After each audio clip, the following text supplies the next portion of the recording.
عام طور پر تو یہی سمجھا جاتا ہے کہ بانی پاکستان قائد اعظم محمد علی جناح کی پیدائش کراچی میں ہوئی تھی، لیکن کچھ مقامی روایتوں کے مطابق وہ موجودہ دور کے ضلع ٹھٹھہ میں واقع قصبے جھرک میں پیدا ہوئے تھے۔ اس روایت کے حامی دلیل کے طور پر سن 1950 کی دہائی میں سندھ میں چھپنے والی درسی کتاب کا حوالہ دیتے ہیں۔ اس کتاب میں یہ لکھا ہے کہ قائد اعظم جھرک میں پیدا ہوئے تھے۔ یہ اختلاف ایک طویل عرصے سے چلا آ رہا ہے۔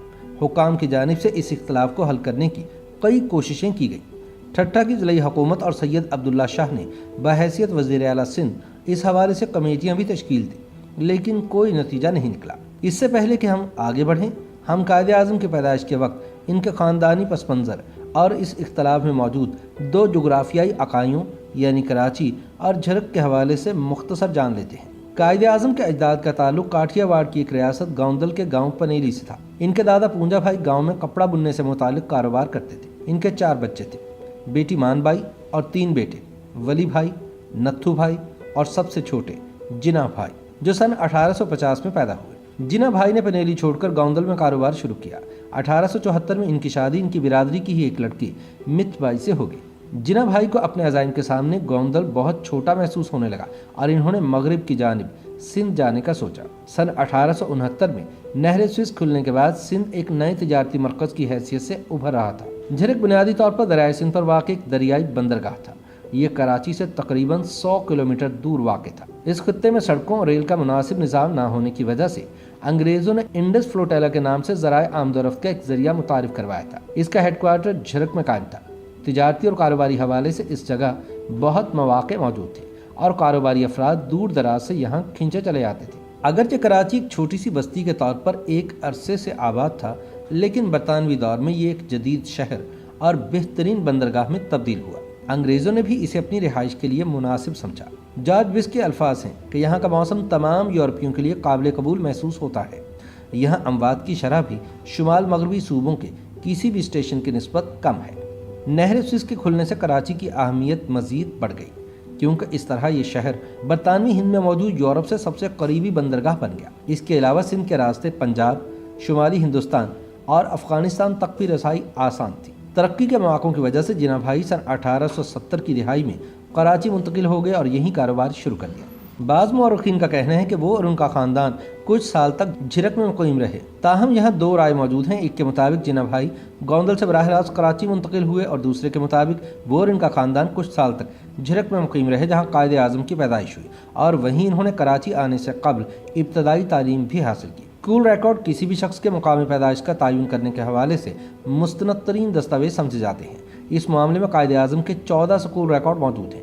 ان میں سے 3 تو سندھ مدرسۃ الاسلام یونیورسٹی کے ہیں اور ایک چرچ مشن اسکول کا۔ ان ریکارڈز کے مطابق قائد اعظم کا اسکول میں پہلا داخلہ 4 جولائی سن 1887 کو سندھ مدرسۃ الاسلام کراچی میں ہوا۔ اس کا اندراج جنرل رجسٹر کے صفحہ نمبر 7 میں نمبر شمار 114 میں ہوا ہے۔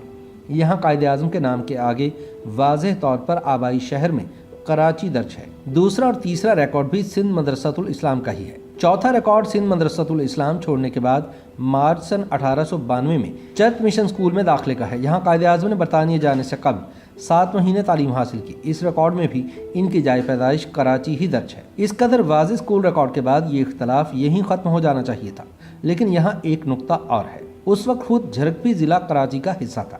آج کی طرح ان دنوں بھی اکثر لوگ دستاویزات میں اپنے قصبے یا گاؤں کا نام لکھوانے کے بجائے بڑے قصبوں یا ضلعی ہیڈ کوارٹر کا نام لکھواتے تھے، لیکن سندھ مدرسۃ الاسلام کے ریکارڈ رجسٹر کے جس صفحے پر قائد اعظم کے پہلے داخلے کا اندراج ہوا ہے، اس کو باریکی سے دیکھنے پر معلوم ہوتا ہے کہ نمبر شمار 113 پر جس طالب علم کا اندراج ہے اس کا آبائی علاقہ جھرک درج ہے، جبکہ محمد علی جناح کے نام کے آگے آبائی شہر میں کراچی لکھا ہوا ہے۔ لہٰذا کہا جاتا ہے کہ اگر جناح کی پیدائش جھرک میں ہوئی ہوتی تو ایسا ہونا مشکل ہے کہ اسکول کے ریکارڈ میں جھرک کی جگہ کراچی لکھا جاتا، خاص طور پر تب جب ان کے نام کے اوپر موجود طالب علم کے ریکارڈ میں جھرک لکھا ہوا ہے۔ اب ہم جناح کے اپنے الفاظ پر غور کرتے ہیں، کیونکہ اس قسم کے معاملات میں انسان کے اپنے بیانات کی خاص اہمیت ہوتی ہے۔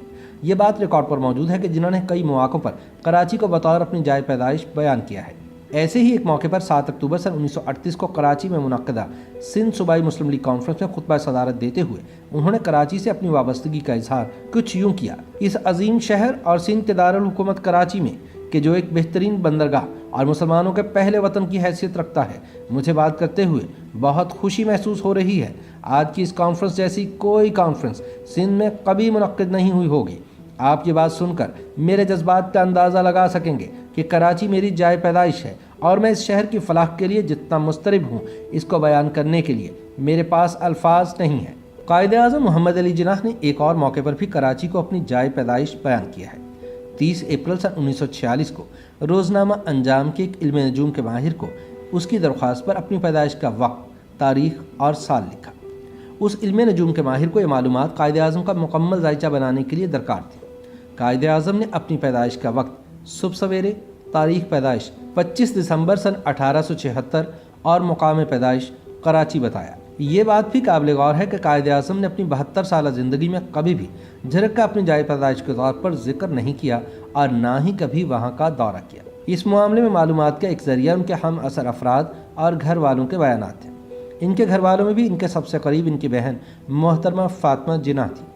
انہوں نے مائی برادر کے عنوان سے قائد اعظم کی سوانح عمری لکھی ہے۔ فاطمہ جناح نے کتاب میں لکھا ہے کہ 1870 کی دہائی میں ان کے والدین گوندل سے کراچی منتقل ہوئے اور قائد اعظم کی پیدائش کراچی میں ہوئی۔ چنانچہ ایسا لگتا ہے کہ وہ درسی کتب جن میں جناح کی جائے پیدائش جھرک بتائی گئی ہے، صرف سنی سنائی باتوں پر مبنی ہے۔